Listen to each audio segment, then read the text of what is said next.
What's going on, everybody? It's the Fantasy Football Almanac back at it with another fantasy football video. Today we are going to be talking about wide receivers who have absolutely fallen off a cliff this season, the biggest busts out there, and believe me, there are a lot of them, so much so that I might be able to make a part 2 out of this. And if you guys would like a part 2, please comment down below, let me know. But before we get into it, if you guys could, go give this video a like. I'm answering every single fantasy football comment, so if you guys have any questions, I would love to help you all out. And subscribe to the channel, turn that notification bell on so you don't miss another video. With that, guys, let's hop right into it with our first wide receiver. The first wide receiver I want to talk about, the guy who gave me the idea to make this video in the first place, is Diontae Johnson. Diontae Johnson has had an absolutely massive fall off this season that I don't think anybody really could have expected. I mean, in fantasy leagues, he was still going as a top 24 wide receiver. This is somebody who is very, very consistent coming into the season and coming off a wide receiver 8 finish in PPR scoring with 169 targets, second in the league, only behind Cooper Kupp. So this is somebody you knew was getting the ball a lot. But this year, I mean, he really hasn't been getting the ball nearly as much as we expected. He's had 94 targets so far, which is definitely good, but below his 10-11 target a game pace. Now, in 11 games, 94 targets. That's around 9 targets a game. So we're seeing less target volume going Diontae Johnson's way, but not only that, there is a new quarterback in town. Instead of the corpse of Ben Roethlisberger, it is now Kenny Pickett. And Kenny Pickett does look good, I will admit, but I think a lot of the time he's been trying to get the ball to George Pickens, and that makes sense. George Pickens is another very, very talented wide receiver. And I personally would have thought going into the season that this wouldn't have hurt Diontae Johnson that much, because last year, Chase Claypool absolutely stunk. And so Diontae Johnson had no one else to help him out, so he was drawing double coverage a lot because he's just that talented of a wide receiver. Now they add George Pickens, and George Pickens looks to be the end zone threat that we thought Diontae Johnson could have been, but this year it just looks like he's just flat out not that red zone guy. Because last year, I mean, he had 8 touchdowns in 16 games. That's a half a touchdown a game. The year before that, in 15 games, 7 touchdowns. And then in his rookie year, he had 5 touchdowns. So this is a player who we know can get in the end zone. But this year, he simply has not gotten in the end zone. Even once, he has yet to record a touchdown in 11 games, which is something that you expect to regress positively in the other direction once Kenny Pickett starts getting more comfortable as a quarterback. But so far, it just hasn't happened. And I think part of it, in general, has to do with the Steelers' just lack of touchdowns. I mean, George Pickens only has 2 touchdowns this season. I think in general, Diontae Johnson's lack of touchdown volume this year has come from a lack of touchdowns within the offense. I mean, right now, the Steelers rank 30th in total touchdowns in the NFL, only behind the Houston Texans and the Denver Broncos. Neither of these teams are scoring a lot of touchdowns. And of those touchdowns, only 7 of them have been passing touchdowns. The other 10 have been rushing touchdowns, whether those have come from Najee Harris or Kenny Pickett or even Mitch Trubisky when he was getting the starts. So there really isn't a lot of touchdowns to go around, and that has severely, severely hampered Diontae Johnson, and that, I believe, has led to one of the biggest busts in fantasy football this season. Somebody who was being touted as a high-end wide receiver too, somebody who was very, very stable for your team, and now he's very stable, but very stable in the wrong direction. Not a guy you really want in your fantasy team. But anyways, let's move on to the second wide receiver. So the second wide receiver I want to talk about, another guy who has failed due to lack of touchdown volumes and a transition at quarterback, is Michael Pittman. And I don't really want to say necessarily that Michael Pittman has failed because he is the wide receiver 14 in PPR scoring, but the wide receiver 27 in standard scoring. So this means he's getting most of his production on sheer target volume rather than dominant yardage like we were expecting from a big body, 6'4", 220-pound wide receiver.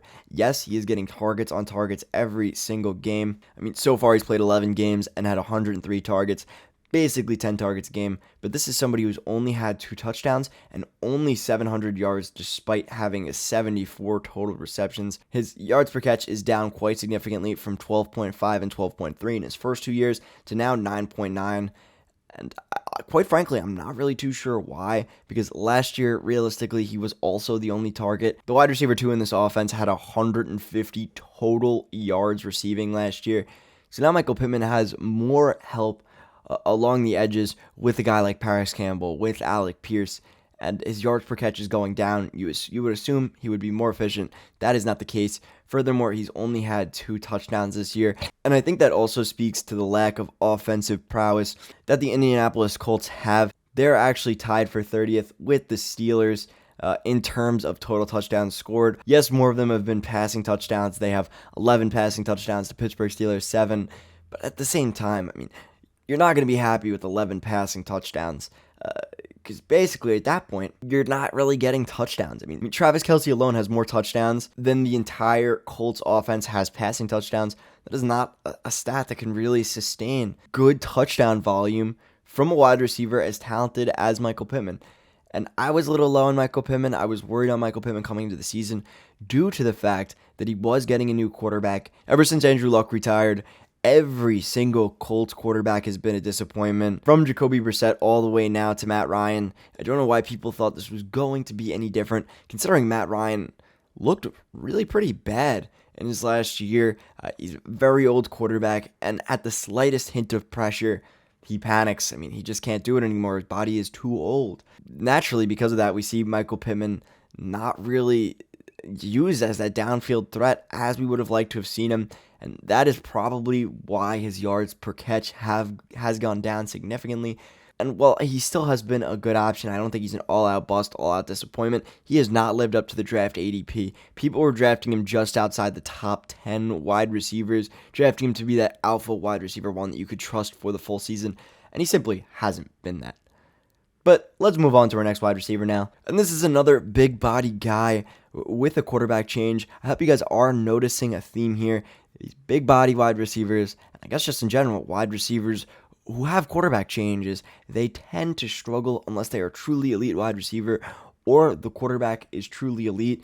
And in this scenario, I think we've weeded out that Russell Wilson might not be that truly elite quarterback. Of course, I am talking about Courtland Sutton, a guy that some people were touting in their wide receiver 1. I mean, I saw him in the offseason go as high as wide receiver 11. I mean, he was consistently going in round 3 on Underdog Fantasy, which is quite frankly ridiculous. I was taking him a little bit, but I really never really wanted to own Courtland Sutton because his draft cost was simply too high. I thought he was a great talent, but coming off a torn ACL and only having 900 yards, yes, getting Russell Wilson was great, but Russell Wilson looks like arguably the worst quarterback in the entire NFL. I mean, we're talking about lack of touchdown volume in an offense.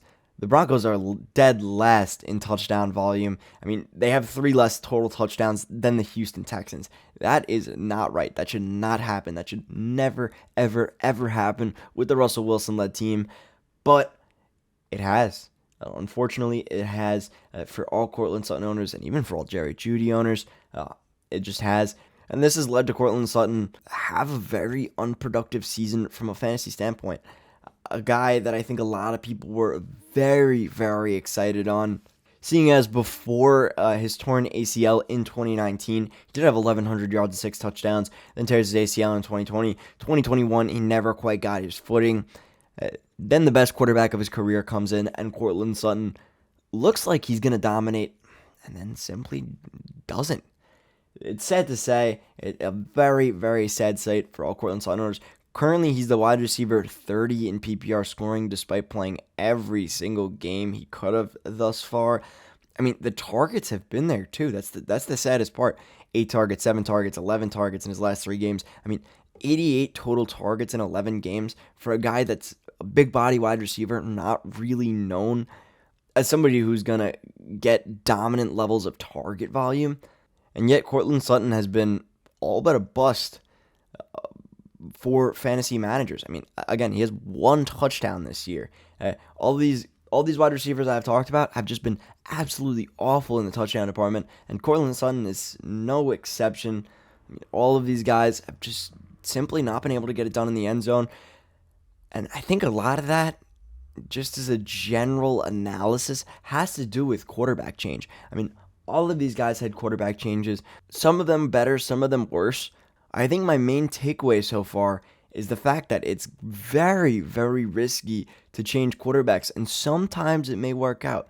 Like with Tyreek Hill, a very, very elite talent, going to an elite quarterback. But other times, with a guy like Russell Wilson, it just might not work out.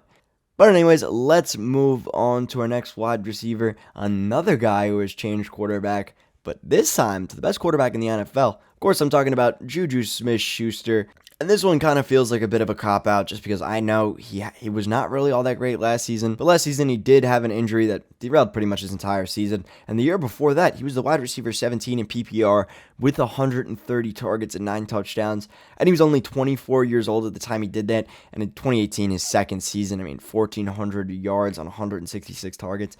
So it's safe to say Juju Smith-Schuster at least had decent to high-level expectations. He was going as a low-end wide receiver, too. On most drafting websites, so far he's been the wide receiver 35, despite having Pat Mahomes and despite playing 10 games.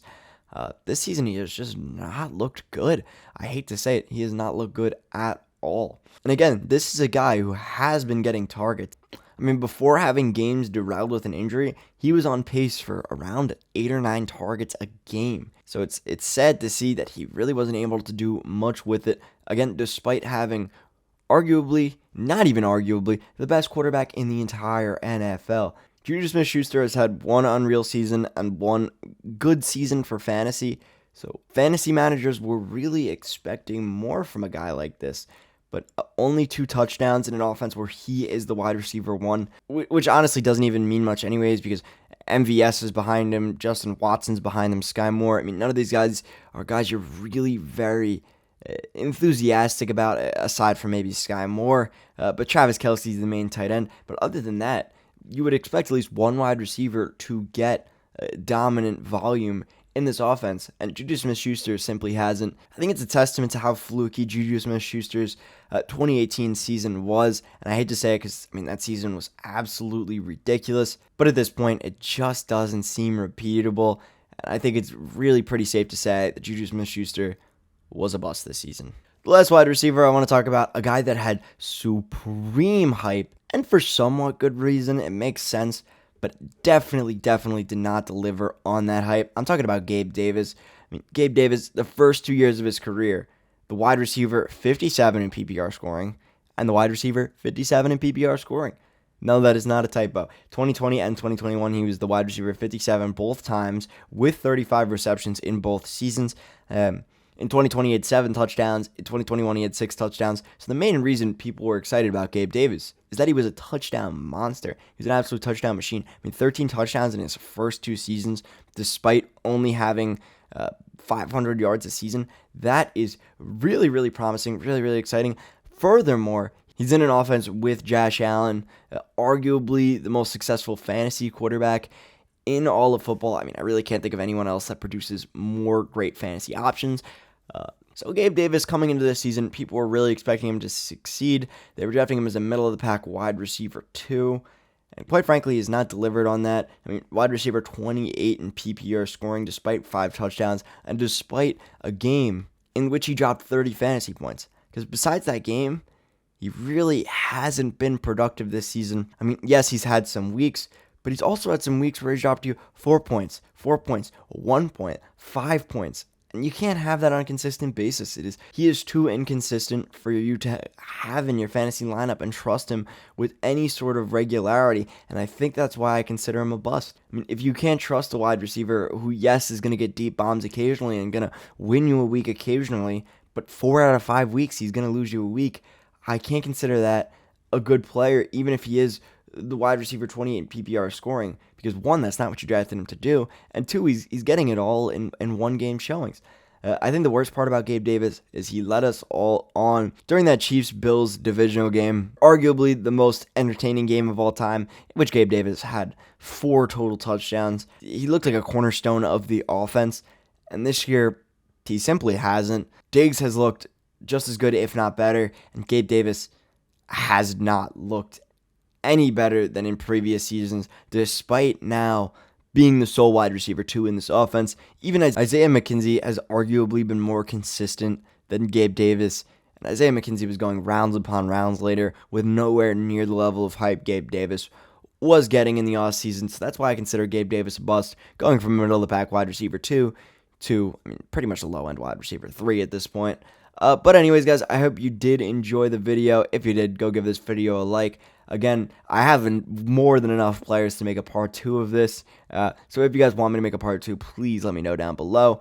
And subscribe to the channel, turn that notification bell on so you don't miss another video. I want you guys all to win your championships. But anyways, guys, I hope you all did enjoy.